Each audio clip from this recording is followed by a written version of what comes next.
کہ ہمارے ہاں سختی کی گئی ہے، جھوٹ بولا گیا ہے، اور خاص طور پر اہل بیت علیہ السلام سے دور اور لوگوں کو دور کرنے کے لیے یہ وتیرہ اپنایا گیا کہ لوگوں کو ڈرایا گیا۔ لیکن یہ شخص جن کا میں آج آپ کو بتانے جا رہا ہوں، یہ تو ایسے ناصبی تھے کہ الیاذ باللہ انہوں نے امام حسین علیہ السلام کو خارجی اور پتہ نہیں کیا سے کیا انہوں نے تنقید۔ ان کی مثال آپ عرب کے اندر ایسے لے لیں جیسے پاکستان، ہندوستان کے اندر مولانا طارق جمیل صاحب حفظہ اللہ کو سمجھا جاتا ہے۔ یہ شخص ناصبیت سے نکل کر محب اہل بیت بن گیا، سبحان اللہ۔ مسجد اقصی قبلہ اولا، مسلمانوں کا قبلہ اول، اس کے امام شیعہ ہوگا۔ میں آپ دیکھتے ہوں گے کہ باوجود سنی مسلک کے ہونے کے، یعنی سنت سے مراد وہی نبی صلی اللہ علیہ وآلہ وسلم کی سنت، میں آپ کو یہ کہتا ہوا سنائی دیتا ہوں گا کہ فلاں شخص نے شیعت کو اختیار کر لیا ہے۔ اس کی بنیادی وجہ یہ ہے کہ ہمارے معاشرے میں اتنی سختی اور شدت ہے جو مجھے اس بات پہ مجبور کرتی ہے کہ میں اپنے نوجوانوں کو دوسرے فرقے کے حوالے سے یہ احساس دلاؤں کہ اگر کوئی شخص کسی مسلک کو اختیار کر لیتا ہے تو اس سے وہ اسلام سے باہر نہیں چلا جاتا۔ اگر میں کسی شیعہ سوسائٹی میں ہوتا، میں آپ کو مثال دیتا چلوں، میں تو یہاں سنی سوسائٹی میں ہوں نا، اور سنی معاشرے کا فرد ہوں، تو میں آپ کو یہ کہتا ہوا سنائی دیتا ہوں کہ فلاں شخص نے شیعت کو اختیار کر لیا، کیونکہ میں دیکھتا ہوں کہ یہاں ہمارے ہاں اہل سنت میں سختی پائی جاتی ہے دوسروں کے حوالے سے۔ اگر میں یہ سختی شیعوں میں دیکھتا اور میں شیعہ معاشرے کا فرد ہوتا تو بلا شک و شبہ میں یہ کہہ رہا ہوتا کہ فلاں شخص نے سنیت کو اختیار کر لیا، کیونکہ میں یہ چاہتا ہوں کہ ہمارے معاشرے میں سختی نہ ہو۔ کوئی شخص کسی بھی عقیدے کو اختیار کرتا ہے، اس کی مرضی ہونی چاہیے، اور خاص طور پر ہمیں اس بات کا خیال رکھنا چاہیے کہ ہم دوسرے کے عقائد کا احترام کریں۔ تو یہ بات اس لیے میں کہتا ہوں، اور اس کی میں مثال آپ کو قرآن مجید سے دیتا ہوں۔ دراصل میں آپ کو کیا سمجھانا چاہ رہا ہوتا ہوں؟ میں آپ کو یہ ہرگز نہیں سمجھانا چاہ رہا ہوتا ہوں کہ ایک شخص نے اختیار کر لیا تو آپ بھی اختیار کر لیں، بلکہ میں یہ سمجھانا چاہ رہا ہوتا ہوں کہ ہمارے معاشرے میں جو سختی ہے اور جو دوسروں کے خلاف نفرت ہے، اس کا خاتمہ ہونا چاہیے۔ قرآن مجید سے اس کی مثال یہ ہے کہ حضرت ابراہیم علیہ السلام نے اپنے وقت اور اپنے زمانے میں، آپ ایک معبد میں گئے، بت پرستوں کے جو لوگ تھے وہ کسی میلے میں شرکت کے لیے گئے ہوئے تھے، اور پورا جو ٹاؤن تھا، سٹی تھا، علاقہ تھا، وہ خالی تھا۔ ابراہیم علیہ السلام نے کلہاڑا لیا اور جا کر جو چھوٹے چھوٹے تھے، جو ان کے بت بنائے ہوئے تھے، ان سب کے سر کاٹ دیے، کسی کے بازو کاٹ دیا، کسی کے ناک کاٹ دی، کسی کا کیا، کسی کو لنگڑا لولا کر دیا، اور وہ کلہاڑا جا کر اس بڑے کے اوپر رکھ دیا۔ جب لوگ واپس آئے تو لوگوں نے کہا کہ بھائی یہ کس نے کیا ہے؟ تو حضرت ابراہیم علیہ السلام نے کہا کہ تم ایک دوسرے سے کیا پوچھتے ہو؟ کس چیز کی تم نے تحقیق کرنی ہے؟ تم مانتے ہو کہ تمہارے یہ بت ہر چیز پہ قادر ہیں، جانتے ہیں، تمہارے رزق دیتے ہیں، تمہیں انہیں ہر بات کا پتہ ہے، زمین کے نیچے کا پتہ ہے، آسمان کے اوپر کا پتہ ہے، تو اسی سے پوچھو۔ کلاڑا اس کے پاس ایسی نے کیا ہوگا۔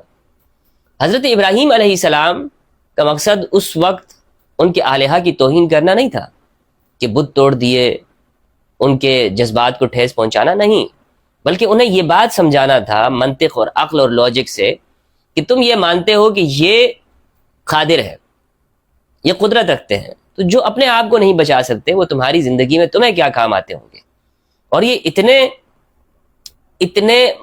اتنے لاچار اور بے بس ہیں کہ یہ اپنے ساتھیوں کو نہیں بچا سکتے، اور اگر انہیں سب کچھ معلوم ہے تو پھر بڑے سے پوچھ لو، ادھر ادھر بھاگنے کی کیا ضرورت ہے۔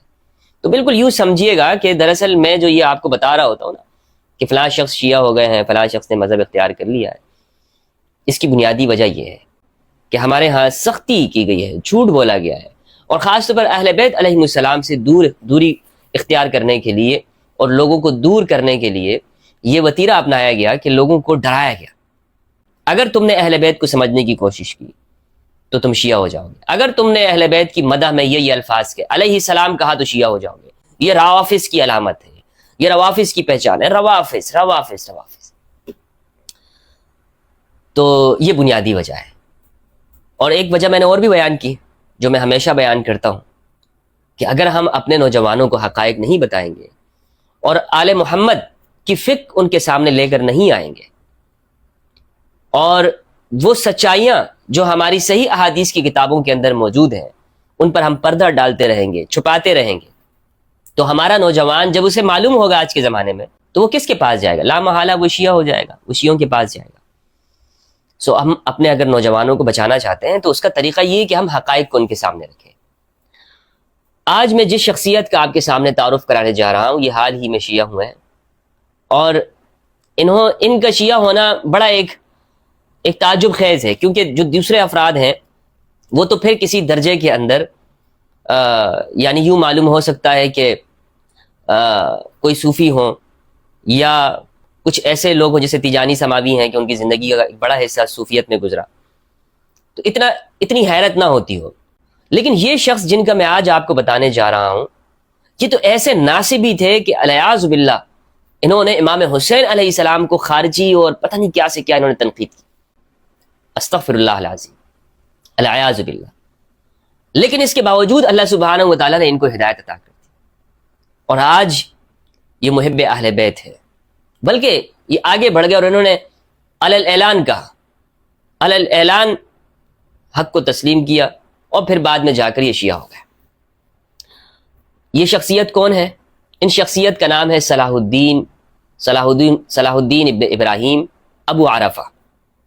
یہ بیت المقدس کے اس علاقے میں پیدا ہوئے ہیں، فلسطین کا علاقہ ہے، اور انہوں نے اپنی تعلیم اردن میں اور یورپ میں انہوں نے تعلیم حاصل کی ہے۔ یہ بیت المقدس کے اندر ہی محاضرات، علمی لیکچر اور دروس دیا کرتے تھے، بیت المقدس کے اندر، فلسطین میں ہی۔ مسجد اقصیٰ کے خطیب بھی رہے ہیں، اور یوٹیوب پہ ان کا مشہور چینل موجود ہے، عرب کے اندر مشہور مبلغ ہیں، ایک بڑی حیثیت ان کی ہے۔ اور جب یہ سنی تھے تب بھی ان کا بڑا چرچا تھا، فصیح اللسان ہیں، بلیغ ہیں، گفتگو اچھی کرتے ہیں۔ ان کی مثال آپ عرب کے اندر ایسے لے لیں جیسے پاکستان، ہندوستان کے اندر مولانا طارق جمیل صاحب حفظہ اللہ کو سمجھا جاتا ہے۔ طارق جمیل صاحب کے جتنے فالوورز ہیں اور جو گفتگو وہ کرتے ہیں، مبلغ ہیں، داعی ہیں، تو اسی طرح یہ صلاح الدین ابن ابراہیم ابو عرفہ، ان کی مثال آپ سمجھ گئے۔ یہ شخص ناصبیت سے نکل کر محب اہل بیت بن گیا، سبحان اللہ۔ اسی لیے میں اپنے دوستوں سے کہتا ہوں، اپنے جو مجھے سنتے ہیں، کہ لوگوں سے نفرت نہ کریں، نفرت کرنے کی ضرورت نہیں ہے، آپ حق کی دعوت آگے پہنچائیں، انشاءاللہ عز و جل لوگ وہ اہل بیت کی طرف آئیں گے۔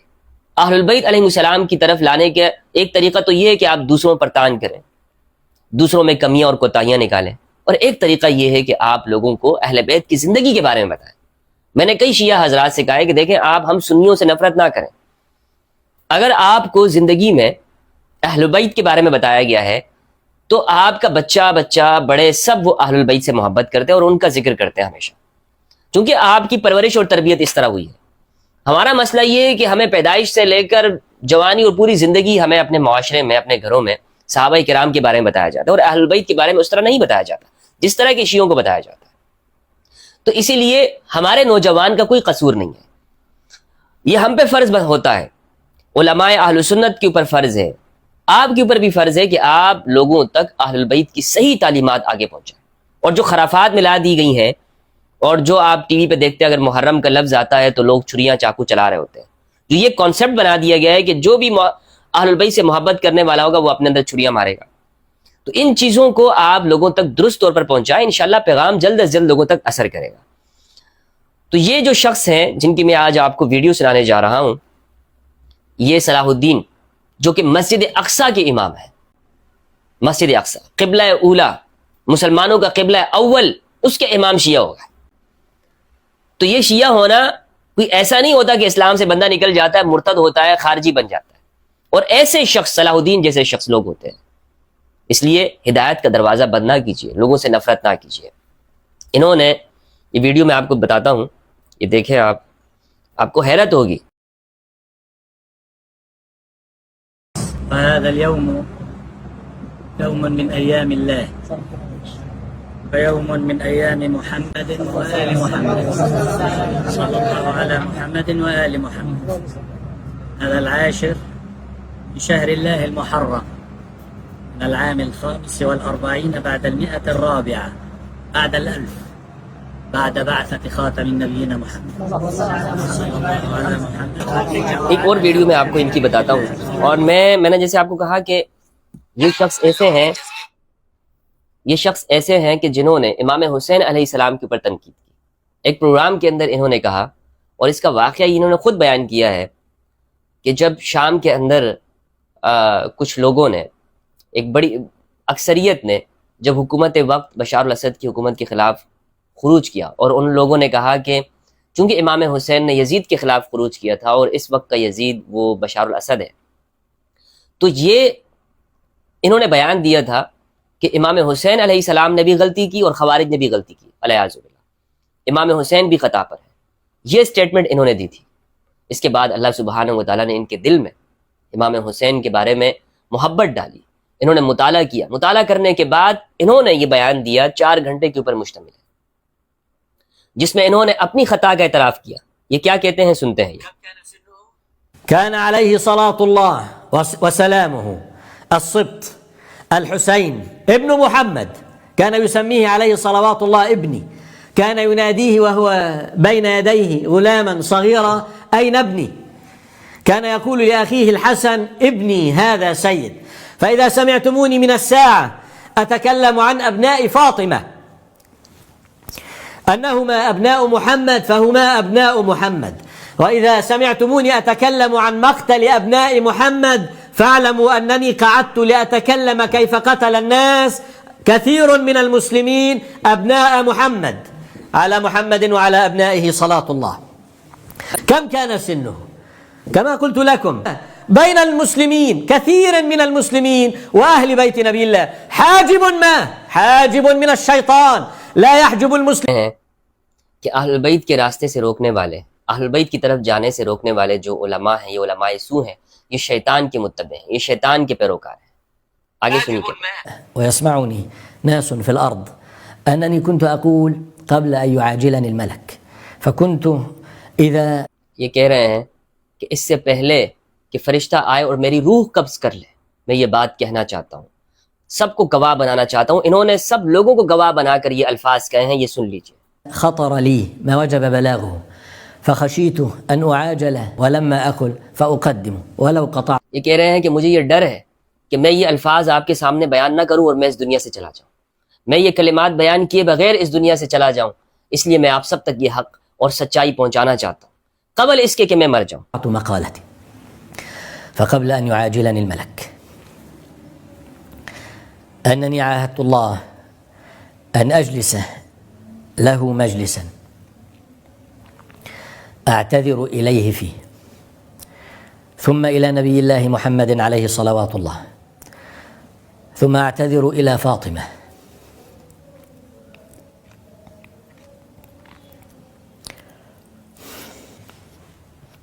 بنت محمد عليه صلاة الله، وإلى علي أمير المؤمنين ومولى المؤمنين، وإلى الحسين ابتداء.